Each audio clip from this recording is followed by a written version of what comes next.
"Waman taqarraba minni dhira'an, taqarrabtu minhu ba'an." Siapa yang mendekatkan diri kepada aku satu siku, maka aku dekatkan diri kepadanya satu lengan. "Waman atani yamshi ataitu harwalah." Siapa yang dekatkan diri kepada aku dengan berjalan, maka aku akan datang kepadanya dengan berjalan cepat.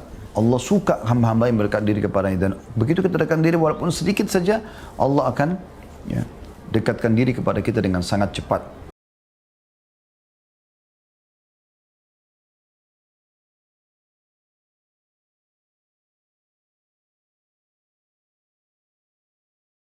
Kemudian hadis selanjutnya nomor 418 dari Abu Dzar radhiyallahu anhu, beliau berkata, Nabi SAW bersabda, "Yaqulullah azza wa jalla, man jaa bil hasanah falahu asyru amsalihha aw azyad.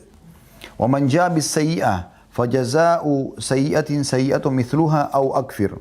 ومن تقرب مني شبرا تقربت منه ذراعا ومن تقرب مني ذراعا تقربت منه باعا ومن أتاني يمشي أتيته هرولة ومن لقيني بقراب الأرض خطيئة لا يشرك بي شيئا لقيته من مثلها مغفرة."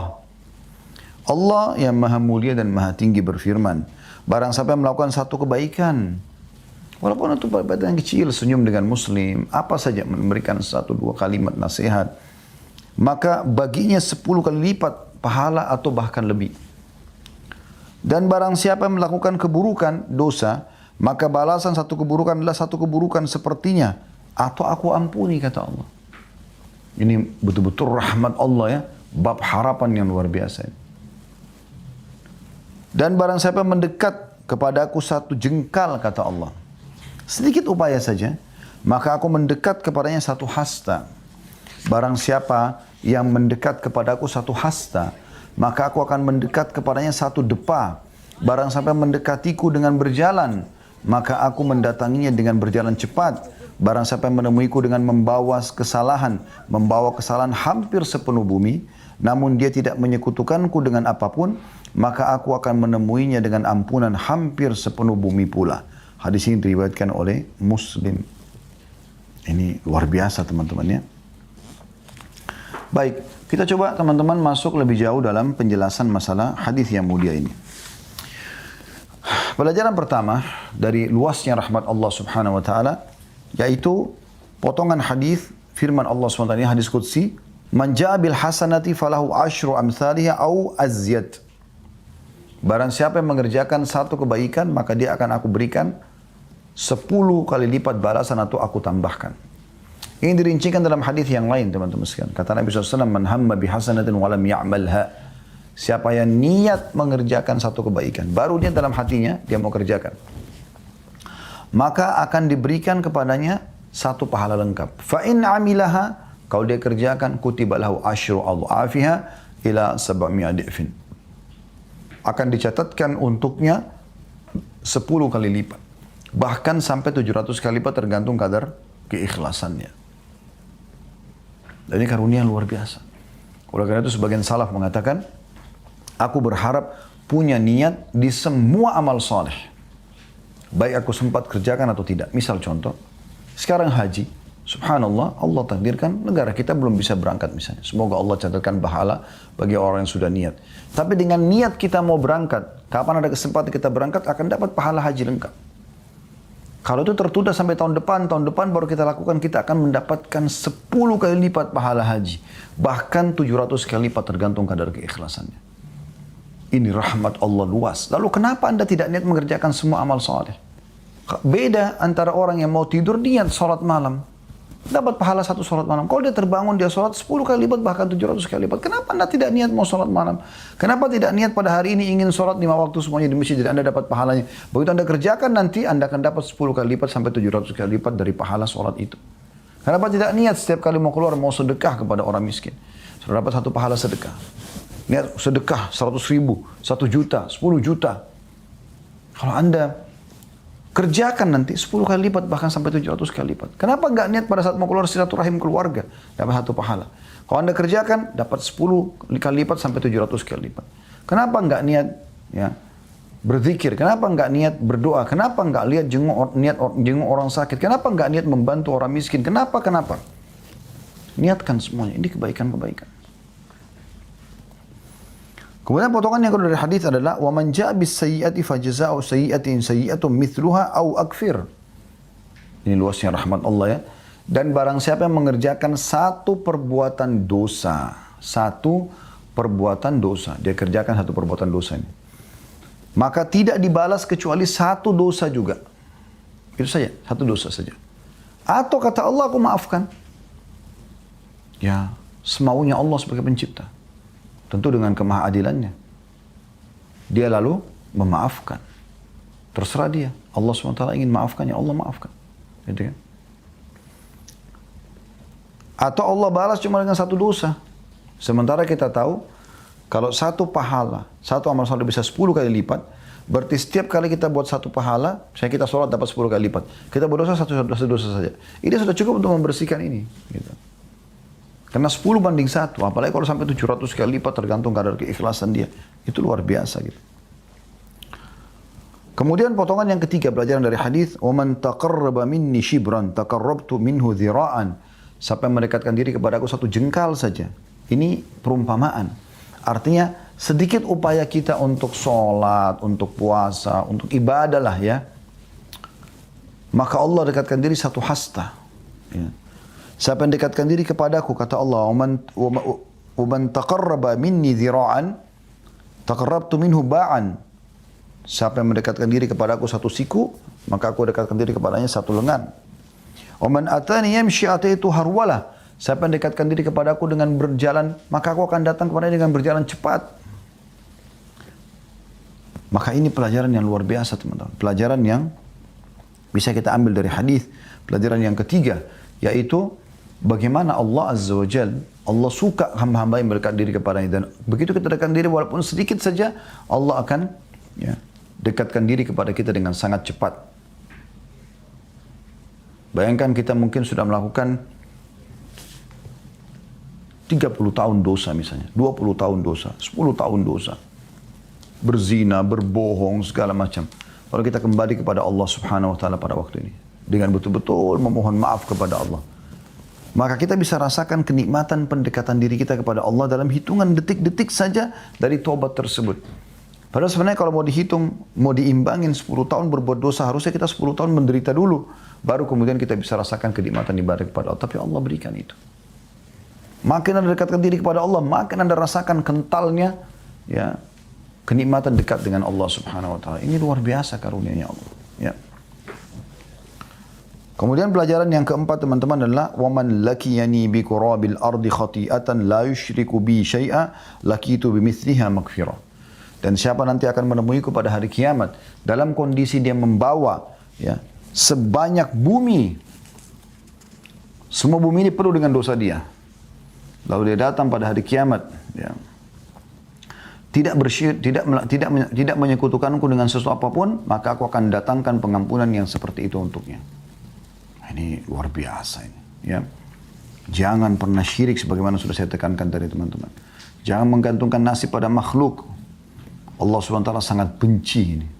Sampai Allah mengatakan dalam surah An-Nisa, bagi orang yang meninggal dalam keadaan syirik kepada Allah, dukun, ya, atau minta-minta datang ke dukun, minta tolong sama jin, syaitan, ya, pada kuburan, pada benda mati, jimat-jimat, hati-hati. Kata Allah SWT dalam surah An-Nisa, Inna Allah a'udhu minasyaitanir rajim, Inna Allah yaghfiru an yushraka bi, Inna Allah la yaghfiru an yushraka bi wa yaghfiru ma duna dzalika liman yasha. Sesungguhnya Allah tidak akan memaafkan orang yang berbuat syirik kepadanya, dan Allah memaafkan selain daripada itu siapapun yang dia inginkan. Maksudnya orang kalau meninggal pada hari kiamat, selama dia masih ya tidak berbuat syirik, bisa saja Allah maafkan. Mungkin ada di antara Anda terlintas di benaknya begini. Kalau begitu Ustaz, ya udah kita tidak usah terlalu banyak amal-amal saleh. Yang penting kan kita taubat nasuha, kita tidak buat syirik. Ada dosa yang sudah Allah maafkan nanti. Maka jawaban kami begini teman-teman. Ya betul, Allah tidak akan mungkin pungkiri janjinya. Allah akan maafkan dosa Anda. Sebanyak apapun dosa Anda selama Anda tidak syirik. Itu syaratnya, tidak syirik, tidak menyekutukan Allah. Tidak memperanakan Allah dengan makhluknya. Tetapi akan beda derajat Anda di surga dengan orang-orang yang tidak berbuat dosa yang seperti Anda lakukan. Misalnya di waktu Anda habiskan 10 tahun, 20 tahun berdosa kepada Allah, Anda tidak syirik. Anda berharap Allah maafkan, ya Allah akan maafkan sebagaimana dalam hadis ini. Tetapi orang yang dalam 10-20 tahun terus beribadah, sholat malam, sholat duha, sholat on time 5 waktu di masjid dan seterusnya, maka orang-orang ini akan lebih tinggi derajatnya di surga. Sebagaimana dalam hadis yang sahih kata Nabi SAW, nanti ahli surga akan melihat ya penduduk surga yang lain seperti kalian melihat bintang-bintang gemerlapan di atas langit sana. Ya, maka para sahabat mengatakan, ya Rasulullah, apakah derajat di surga yang tinggi itu, yang hanya kami lihat nanti seperti bintang gemerlapan, tapi sama-sama di surga. Orang yang di bawahnya tidak pernah tahu bagaimana fasilitas di sana, tapi jaraknya jauh sekali dan fasilitasnya juga jauh sekali. Maka kata Nabi SAW, tidak. Demi zat yang jiwa Muhammad dalam genggamannya adalah orang-orang yang beriman kepada Allah, ya, dan Rasulnya. Ini orang-orang yang beriman kepada Allah. Orang beriman kepada hari kiamat. Mereka mendapatkan itu semua. Selanjutnya teman-teman, hadis nomor 419. Ya. Dari Jabir radhiyallahu anhu, beliau berkata, Ja'a Rabiun ila Nabi sallallahu alaihi wasallam faqala ya Rasulullah mal mujibatan? Qala man mata la yushriku billahi syai'an dakhala al-jannah wa man mata yushriku bihi syai'an dakhala an-nar. Seorang Arab Badui datang kepada Nabi SAW, dia bertanya, wahai Rasulullah, apakah dua hal yang memastikan itu? Beliau menjawab, barang siapa yang meninggal dunia dalam keadaan tidak menyekutukan Allah dengan sesuatu pun, maka pasti masuk surga. Dan barang siapa meninggal dunia dengan menyekutukan Allah dengan sesuatu pun, pasti masuk neraka. Hadis riwayat Muslim. Jadi kata kuncinya di syirik kepada Allah. Dan ini banyak sekali umat Islam, subhanallah, Muslim tapi musyrik kepada Allah. Mereka tidak sadar itu. Sekali lagi saya ingatkan, penduduk Mekah teman-teman, Abu Jahal, Abu Lahab, ya, Umayyah bin Khalaf dan semua tokoh-tokoh Quraisy yang meninggal dalam keadaan syirik kepada Allah. Apakah mereka tidak tahu ada Tuhan Allah? Mereka tahu. Mereka tahu kalau ditanya pencipta langit dan bumi siapa, mereka akan mengatakan Allah. Allah katakan dalam Al-Quran, A'udzubillahi minasyaitonir rajim. Wa idza sa'altum man khalaqas samawati wal ard wa sakhkhara asy-syamsa wal qamara la yakunu Allah. Kalau hai Muhammad, kalau kau tanyakan pada mereka siapa yang menciptakan langit dan bumi, ya, siapa yang mengatur matahari dan bulan, matahari terbit di pagi hari, bulan di siang hari, maka mereka akan mengatakan Allah. Gitu kan? Lalu ditanya, kalau begitu kenapa kalian sembah berhala-berhala ini? Mereka jawab dan Allah kekalkan dari lisan mereka dalam Al-Quran, ma na'buduhum illa liyuqarribuna ilallahi zulfa. Kami enggak sembah berhala-berhala ini kecuali kami jadikan perantara antara kami dengan Allah. Allah enggak butuh perantara benda mati. Minta langsung kepada Allah. Anda meninggal tidak syirik, dan puncak syirik adalah bermain dukun. Berhenti nih dukun-dukun ini. Berhenti datang ke dukun. Para dukun ini dalam Islam, kata Nabi SAW, haddus sahir darbatun bis saif. Para dukun-dukun penggal leher mereka. Bukan malah didatangin. Bukan malah didukung. Ya. Pada saat mau dapat jabatan, pada saat mau sukses usahanya, pada saat mau langgeng rumah tangganya, pada saat mau dapat keturunan, dukun yang bermain. Kenapa dukun? Kenapa dukun? Kenapa tidak wudu, sholat, minta kepada Tuhanmu? Kalau kita sedang ada nikmat yang menciptakan kita Allah, yang ciptakan juga nikmat itu Allah, yang bisa mempertahankan dan menambah hanya Allah. Dan kalau kita sedang ada cobaan yang menciptakan kita Allah, yang ciptakan cobaan tersebut termasuk tidak punya keturunan, belum punya pekerjaan, dan seterusnya, belum punya pasangan, adalah Allah. Dan Allah yang bisa mengangkat permasalahan itu. Kita harus kembali mentauhidkan Allah SWT. Teman-teman, terus terang ya, saya sendiri sering menerapkan hidup saya dan ketenangan yang luar biasa. Kalau orang mentauhidkan Allah, mengisahkan Allah itu luar biasa. Seberat apapun cobaan yang sedang datang, kalau Anda kembalikan kepada tauhid, oh ada Allah. Anda akan selalu tenang. Sebesar apapun makar dan upaya untuk menjatuhkan Anda, untuk merusak Anda, kembalikan kepada tauhid saja. Esahkan Allah SWT. Tinggal sujud berdoa kepada Allah. Selesai urusan Anda semua. Tapi kapan Anda gantungkan pada makhluk, ini jadi masalah. Di sini pilihan cuma dua. Tidak syirik kepada Allah, masuk surga. Syirik kepada Allah, masuk neraka. Gak ada yang lain. Selanjutnya hadis nomor 420 dari awal kita belajar. Dari Anas radhiyallahu anhu, anna Nabi sallallahu alaihi wasallam wa Mu'adzun radifuhu 'ala ar-rahli saya ulangi, anna Nabi sallallahu alaihi wasallam wa Mu'adzun radifuhu 'ala ar-rahli qala, ya Mu'adz, qala labbaika ya Rasulullah wa sa'dik. Qala ya Mu'adz, qala labbaika ya Rasulullah wa sa'dik. Qala ya Mu'adz, qala labbaika ya Rasulullah wa sa'dika thalathan. qala ma min 'abdin yashhadu an la ilaha illallah wa anna Muhammadan 'abduhu wa rasuluhu sidqan min qalbihi illa harramahu Allahu 'alan nar. Qala ya Rasulullah afala ukhbiru bihi an-nasu fayastabshiru? Qala idzan yattakilu fa akhbara biha Mu'adz 'inda mauti ta'assuman. Bahwa Nabi SAW bersabda kepada Mu'adz yang duduk di bonceng beliau di atas kendaraannya, tunggangan hewan tunggangannya. Wahai Mu'adz, lalu Mu'adz menyaut, aku mendengar panggilanmu wahai Rasulullah dan semoga engkau selalu berbahagia. Lalu beliau berkata lagi sallallahu alaihi wasallam, wahai Mu'adz, maka Mu'adz menjawab lagi, aku mendengar panggilanmu wahai Rasulullah dan semoga engkau selalu berbahagia. Lalu beliau memanggilnya sallallahu alaihi wasallam yang ketiga kali, wahai Mu'adz, maka Mu'adz menjawab, aku mendengar panggilanmu wahai Rasulullah dan semoga engkau selalu berbahagia. 3 kali. Lalu beliau sallallahu alaihi wasallam bersabda, tiada atau tidak ada seorang hamba yang bersaksi bahwasanya tidak ada Tuhan yang berhak disembah kecuali Allah dan Muhammad adalah hamba dan rasulnya. Dengan benar dari lubuk hatinya, dia betul-betul ya mengucapkan syahadat ini dari lubuk hatinya, tulus menerima itu, melainkan Allah akan mengharamkannya atas neraka. Tidak akan masuk neraka orang ini. Mu'adz radhiyallahu anhu bertanya, wahai Rasulullah, bolehkah saya memberitahukan hal itu kepada semua orang supaya mereka bergembira? Kata Nabi SAW, kalau demikian mereka akan menggantungkan. Kemudian Mu'adz memberitahukannya pada saat dia akan meninggal dunia karena takut berdosa menyembunyikan ilmu. Hadis ini diriwayatkan oleh Bukhari dan Muslim.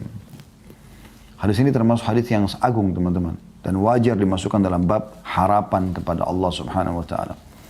Pelajaran pertama adalah bagaimana adabnya sahabat Nabi Mu'adz bin Jabal radhiyallahu anhu.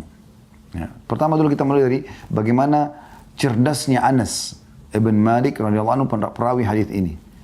Dia bisa saja langsung menyampaikan sabda Nabi SAW, tapi dia menceritakan historinya. Kapan Nabi ucapkan dan Nabi ucapkan kepada siapa. Di sini kan dia ceritakan bahwasanya pernah satu kali Nabi SAW sedang berboncengan tunggangan bersama Mu'adz. Berarti Jabir ada di situ. Ya.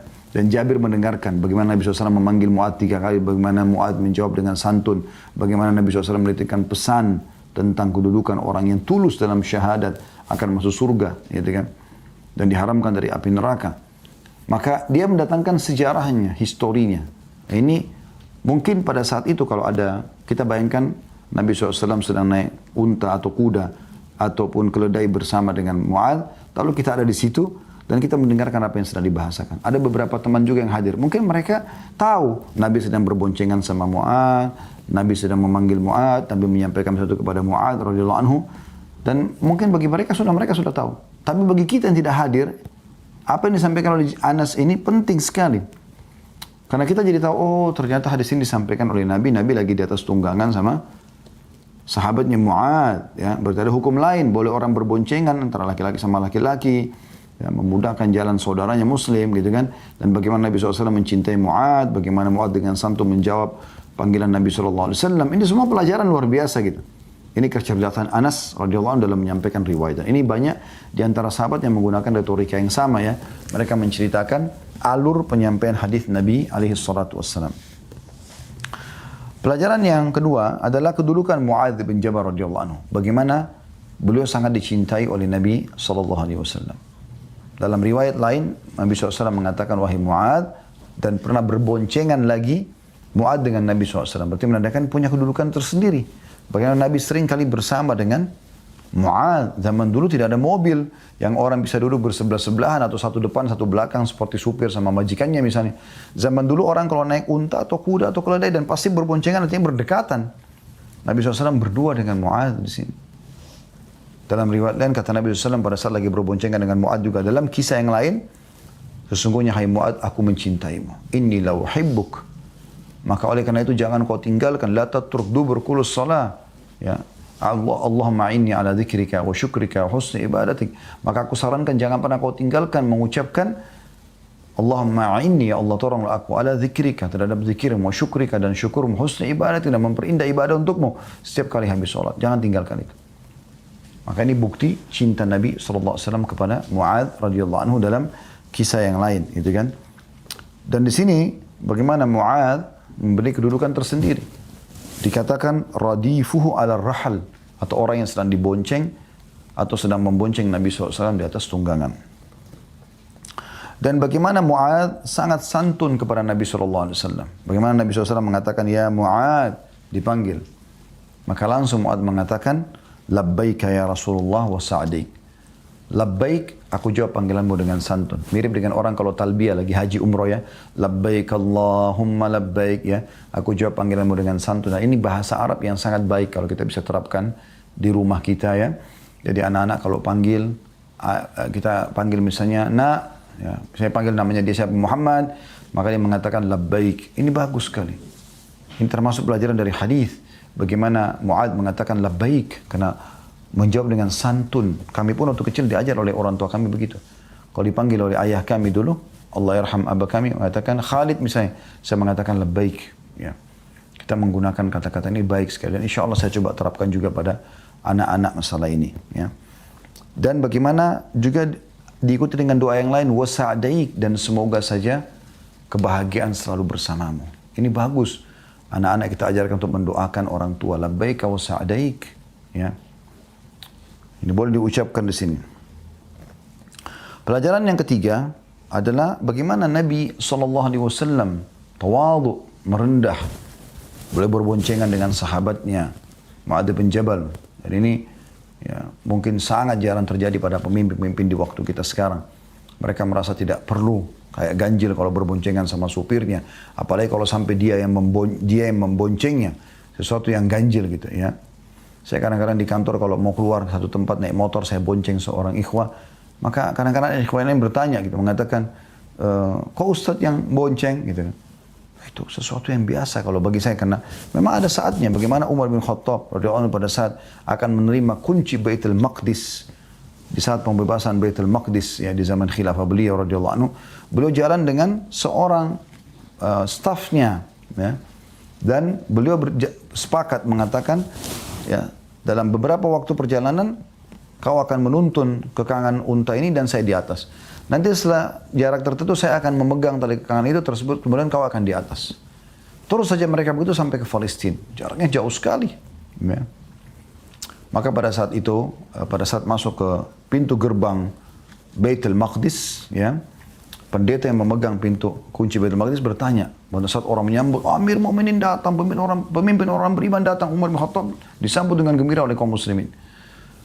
Maka dia bertanya, mana pemimpin kalian? Kebetulan pada saat itu giliran Umar lagi memegang tali kekangan unta dan ya stafnya lagi di atas gitu. Maka dia lihat dari jauh, pendeta ini mengatakan, apakah di atas unta? Kata mereka, bukan, yang sedang di bawah. Loh kenapa dia yang pegang tali? Lalu siapa yang di atas itu? Kata mereka, itu stafnya. Ya.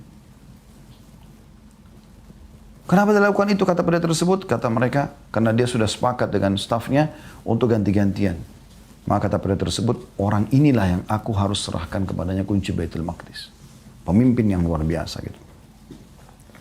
Itulah yang Nabi SAW tunjukkan kepada para sahabat. Beliau berboncengan dengan sahabat. Bahkan seringkali Nabi SAW minum air satu wadah bersama dengan sahabat-sahabat. Seringkali kalau beliau lagi kumpul duduk, lalu temannya, sahabatnya membuat lingkaran, beliau dituangkan susu lalu beliau minum. Lalu kemudian beliau serahkan kepada orang yang di sebelah kanannya, lalu kemudian minum dari satu wadah keliling sampai selesai semuanya. Ya. Kemudian pelajaran yang ketiga, pelajaran yang keempat teman-teman dari hadis. Pelajaran pertama kedudukan dan kecerdasan Anas radhiyallahu anhu, dan yang kedua kedudukan Mu'adz bin Jabal, yang ketiga adalah bagaimana tawaduknya Nabi sallallahu alaihi wasallam, yang keempat adalah kedudukan dua kalimat syahadat. Karena kata Nabi SAW, "Ma min 'abdin yashhadu an la ilaha illallah wa anna Muhammadan 'abduhu wa rasuluhu sidqan min qalbihi illa harramahu Allahu 'alan nar." Tidak ada seorang hamba pun yang mengucapkan syahadat. Tidak ada Tuhan. Tidak pernah minta, tidak pernah memohon, tidak pernah takut, tidak pernah cinta kecuali kepada dan karena Allah Subhanahu Wa Taala. Dan bahwasanya Muhammad hamba juga utusannya, jujur dari hatinya. Bukan munafik, bukan pura-pura. Ya. Banyak tuh buktinya orang pura-pura itu. Selalu saja mangkal, selalu saja memungkiri. Masa sih, kok bisa? Kayaknya sudah nggak layak ayat ini. Kayaknya dan begitu. Seterusnya. Cari alasan untuk menolak hukum Allah Subhanahu Wa Taala. Sebagaimana sebagian orang di Indonesia pun ada seperti itu. Semoga Allah berikan hidayah. Sibuk dengan memprotes, kenapa harus ada jilbab, kenapa harus ini, kenapa harus itu. Ya.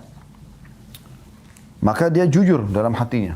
yang betul-betul mau menerima Allah sebagai Tuhan sehingga dia patuh perintah Allah, dan juga Muhammad SAW sebagai utusan sehingga dia menerima semua ajaran beliau, maka akan diharamkan dari api neraka.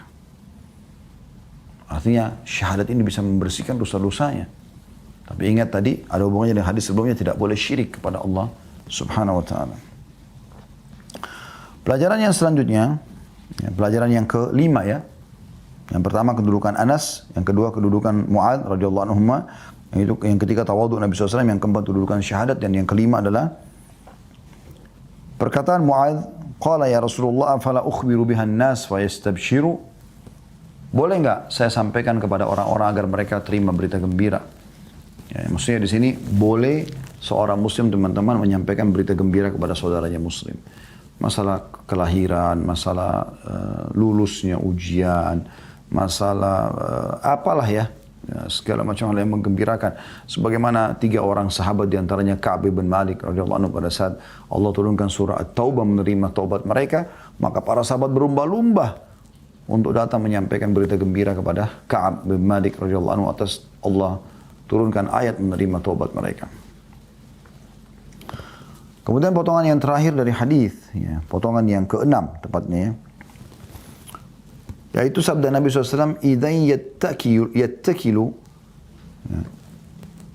Ini potongan yang ke-6, nanti ada potongan yang ke-7 ya insyaallah. Kalau begitu mereka akan bergantung, maksudnya nanti jadi malas beribadah. Padahal sebenarnya dengan beribadah menyempurnakan syahadat mereka, bahkan bisa menambah derajat mereka di surga nanti.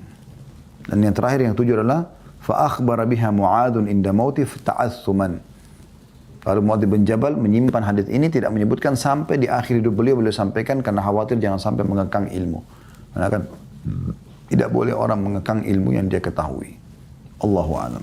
Nah, jadi ini bahasan kita insyaallah, dan kita akan lanjutkan di pertemuan akan datang nanti dengan hadis selanjutnya, hadis nomor 421.